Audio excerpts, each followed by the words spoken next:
So here is my cocoon that I'm not quite willing to leave from right now.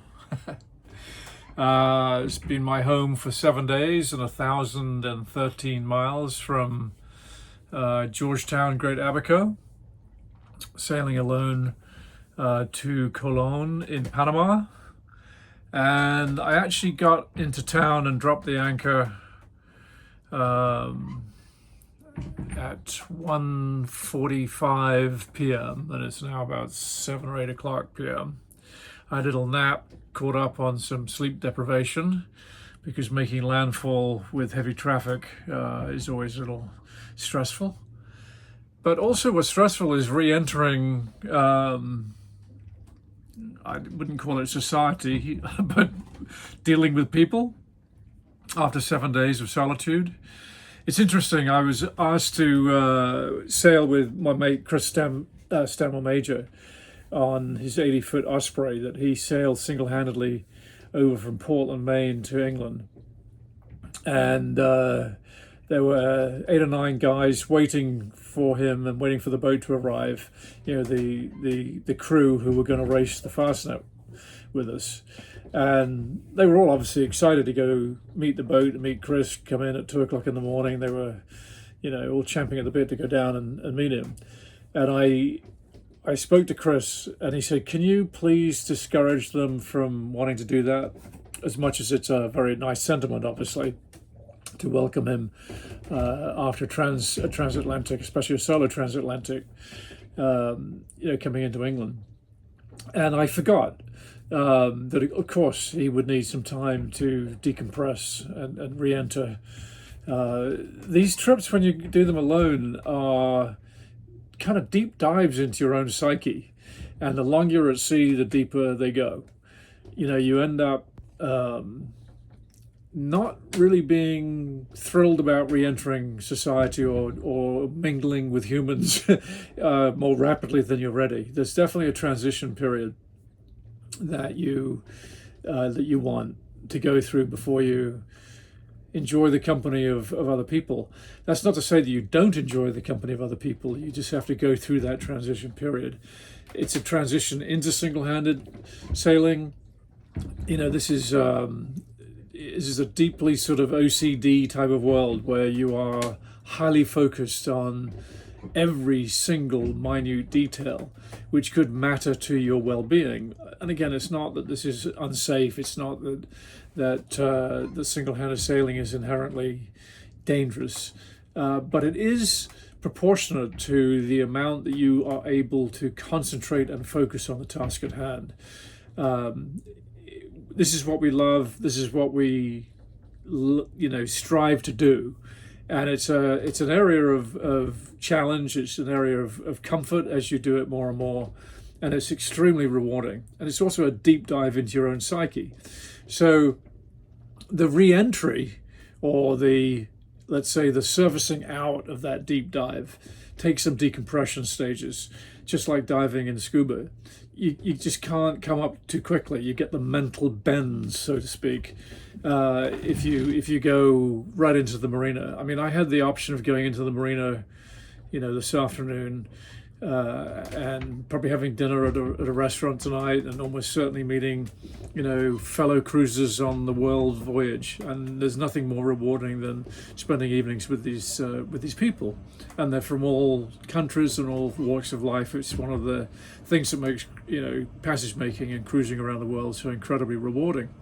But you have to be kind of ready for it, and solo sailors need that process of decompression stages.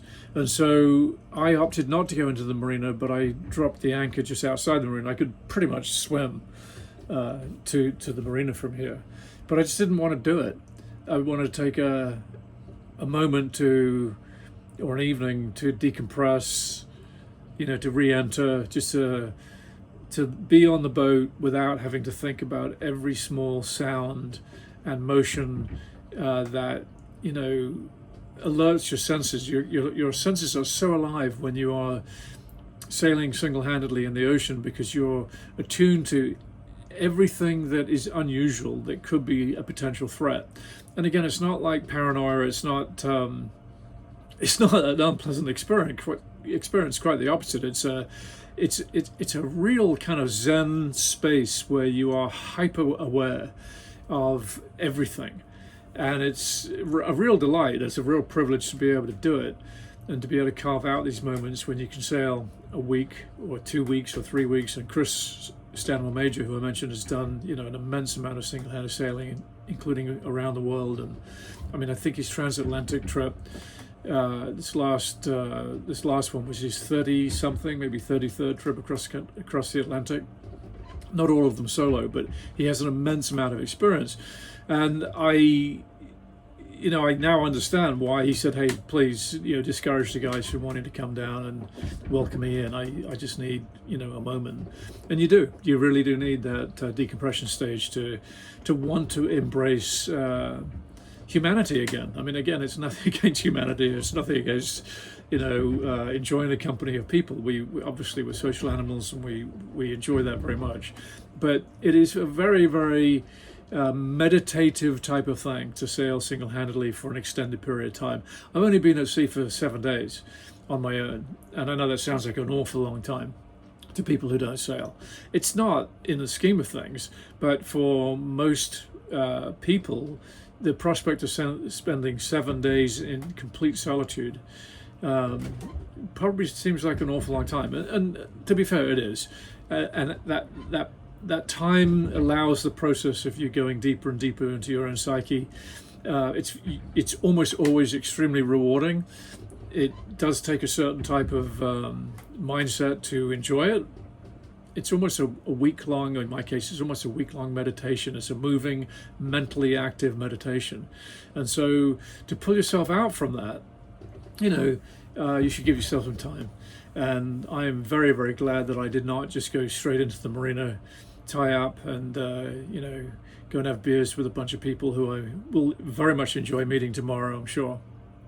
Complete strangers, but we're all cut from the same cloth, these us folks who travel the world on sailboats. So just a bit of a rambling thing there, but I think it's an unusual perspective that a lot of people will not have perhaps even thought about. But those are my thoughts, a few hours after having made landfall and having caught up on a little bit of sleep and a little bit of perspective, and a few thoughts on, as I said, my mate Chris Stanmore Major's transatlantic coming into England before the Fastnet race, when everybody wanted to come down and meet him.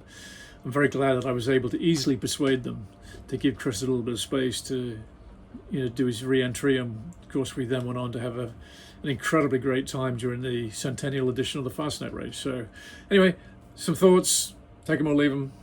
Hope you're having a good evening. Bye.